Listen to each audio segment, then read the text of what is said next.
Look at the story of Pharaoh. Look at the role of the wicked advisors and the donkeys of Pharaoh. As powerful as Pharaoh was, he couldn't do the things he wanted to do without the evil shuyukh of his time. Pharaoh was mentioned in the Quran 74 times in 67 different verses. There's a reason why he's mentioned so often in the Quran. The Pharaohs are always reappearing. The Pharaonic tactics are always reoccurring. They're recurring. وقال فرعون ذروني أقتل موسى وليدع ربه إني أخاف أن يبدل دينكم. Pharaoh gathers his advisors, his shuyukh. He tells them, let me kill Musa alayhi salam. Like today, the baby pharaohs and the big ones as well, along with them, they want the righteous dead or in prisons. And Pharaoh said, let him call his Lord. Pharaoh is daring Allah. إِنِّي أَخَافُ أَن يُبَدِّلَ دِينَكُمْ. He says, I fear that he may change your religion. أَوْ أَن يُظْهِرَ فِي الْأَرْضِ الْفَسَادِ. Or that he may cause mischief to appear in the land. Pharaoh, the man who said, I am your supreme Lord. أَنَا رَبُّكُمُ الْأَعْلَى مَا عَلِمْتُ لَكُمْ مِنْ إِلَهٍ غَيْرِي. I'm your supreme Lord. He tells people, I don't know of a Lord but me. What's holding you back, Pharaoh? Why don't you kill Musa? Can anyone stop him? Even the tyranny in this verse shows you what kind of man he is. He says, let me kill Musa, and he gets arrogant with Allah. وَلْيَدْعُ رَبَّهُ. Let him go call his Lord. Let Musa go bring his Lord. I'm not afraid of his Lord. But you, my advisors, you, my shuyukh, I want to consult with you. Why? Because as Pharaoh, as big of a tyrant as he was, he couldn't kill Musa on his own. He needed his advisors, his sellout shuyukh, the wicked ulama, the donkeys of the rulers. The man who said, I am your supreme Lord, is telling his shuyukh, let me kill Musa. I fear Musa, who's the messenger of Allah, is going to spread mischief. Pharaoh feared a public outcry. He was arrogant with Allah, but he feared the masses. So he went to the devilish scholars for support. ذَرُونِي أَقْتُلْ Musa. He was in reality saying to the Pharaonic media, to his chiefs, to the advisors, to his shuyukh, he's trying to tell them, convince the people Musa needs to be killed or imprisoned. The murji of Pharaoh. The Pharaonic tactic is used today by the baby pharaohs and the big pharaohs as well, both in the east and in the west. All the pharaohs need donkeys to ride on to get their message across. No one listens to leaders. That's why they surround themselves with these ulama. Pharaoh smears the image of Musa with two charges. إِنِّي أَخَافُ أَن يُبَدِّلَ دِينَكُمْ. He wants to change your religion, meaning he wants to make a coup. He's in reality saying, Musa wants me replaced.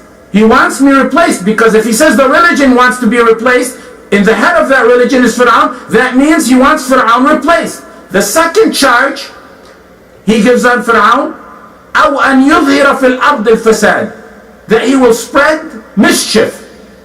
In today's terms, that charge would be, he's a terrorist, he's an extremist, he's helping the poor, so he's doing money laundering. Pharaohs always have canned charges ready to be handed out at a moment's notice. The Pharaonic tactic back then are the same today. Different players, same game. Defending women and children from being raped is terrorism.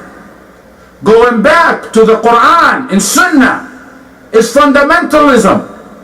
Belief in Khilafah is part of Islam, that's extremism. Following the understanding of the Sahaba, that's backwardness. Defending and speaking about the weak and the oppressed of this ummah, that's being radical. When you're on the path of يَعْبُدُونَنِي لَا يُشْرِكُونَ بِشَيْئًا, never ever ever get perturbed or agitated at names or labels thrown at you. That's the path of Musa alayhi salam, that's the path of Muhammad sallallahu alayhi wasallam, and that's the path of all the righteous. In fact, in this day and age, if the label is not given to you, then that's when you really need to check your path.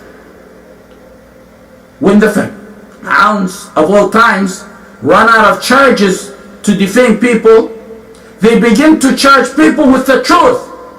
They charge the people of the haqq with the haqq. They will charge the truth with being truth.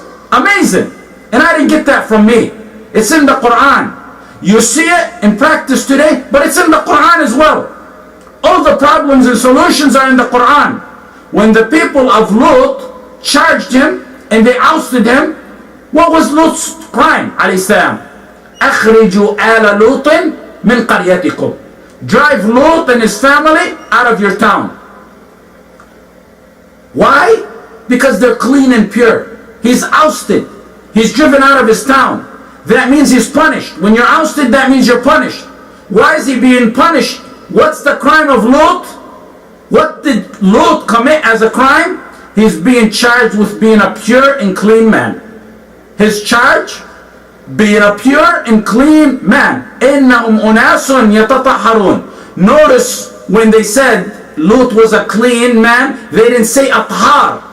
That would mean just a clean and pure man. They said يَتَطَهَّرُونَ, which is فِعْلٌ مُسْتَمِرٌ, meaning ongoing, continuous, exaggerated form of purity. He's too clean. His purity and cleanliness is too much. He's ongoing with it. Noble qualities become crimes when the mischief and filth are the leaders. That's why I tell you today, when one is not labeled, that's when he needs to check his path.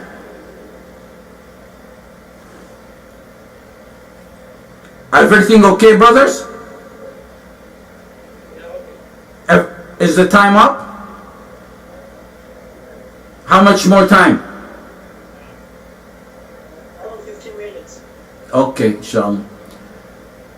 Today, in the news today, just today, 7 of our brothers, I read in a headline news, were arrested for being extremists and captured by special forces in Tunis. And you know what their case was? They were caught passing out flyers, deterring people and shops from celebrating the New Year's. That was their crime. So when you flip the picture over of Lut and you look deep into it, you will see a good meaning and come out with a good feeling. What is it? إِنَّهُمْ أُنَاسٌ يَتَطَهَّرُونَ. If they say you're pure, we don't want to sit with you because you're pure. We don't want to be around you because you're clean. What does that mean? What does that make the one who's saying it?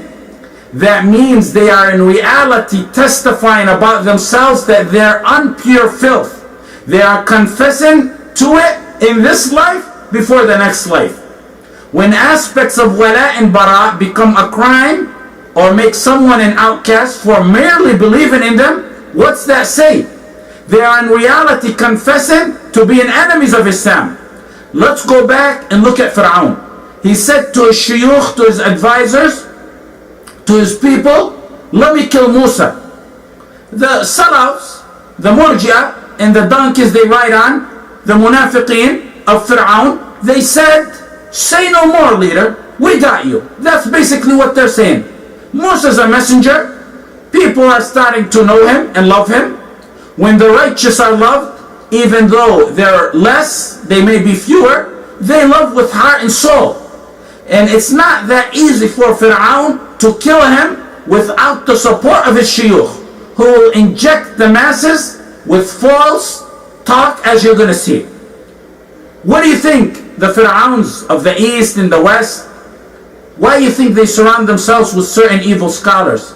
If the Pharaoh who was bold enough to say, I am your supreme Lord, the one who said, my path is the only path. Pharaoh is Pharaoh. Even in this verse here, he says, let Musa call his Lord. I'm not afraid of Musa's Lord. Let him call his Lord. But he wasn't bold enough to act without the help of his media and his shuyukh because of fear of the masses. If the father Pharaoh to these Fara'ina of today couldn't do it, do you think the Pharaohs of today could do their evil on their own? All that scene that I mentioned to you is in Surah Ghafir. The scene ends there. That's it. He tells his his scholars what he wants, and the meeting ends over there. Now let's go to Surah Al-A'raf and see the continuation of scene number 2. In Surah Al-A'raf, Allah said, وَقَالَ الْمَلَأُ مِنْ قَوْمِ فِرْعَوْنَ. Now the shuyukh of Fir'aun took on to campaign for Fir'aun. They want to justify the killing of Musa. وقال الملأ من قوم فرعون أتذر موسى وقومه ليفسدوا في الأرض ويذرك وآلهتك. You leave Musa and his people to spread mischief in the land? You leave them to do that? أتذر موسى وقومه ليفسدوا في الأرض ويذرك وآلهتك. A rhetorical question. Why Fir'aun are you leaving Musa spread evil? It was Fir'aun's suggestion, but the wicked scholars were campaigning for his idea to promote the killing of Musa alayhi salam. They were evil, making it as if they were the ones who were suggesting it. Notice what they said. They said, "O people, O Fir'aun, Musa spreading fasad in the earth. He's spreading mischief." Number 2, Fir'aun, people, Musa, he's abandoning your religion. He's choosing another religion. وَيَذَرَكَ وَآلِهَتَكَ. And now comes Fir'aun. They make him look like the innocent pure man and make Musa look like he's the evil one. Fir'aun suggested and wanted to kill Musa, but the wicked ulama of Fir'aun changed it around because they're evil. What's the difference between the ulama of, for example, Bashar or other tyrants like that, who paved the way for their Fir'auns to massacre and kill, or even worse than that, replace the laws of Allah on this earth with other laws and justify it and make it seem like it's permissible? Look at the delicate detail in both verses that I just mentioned.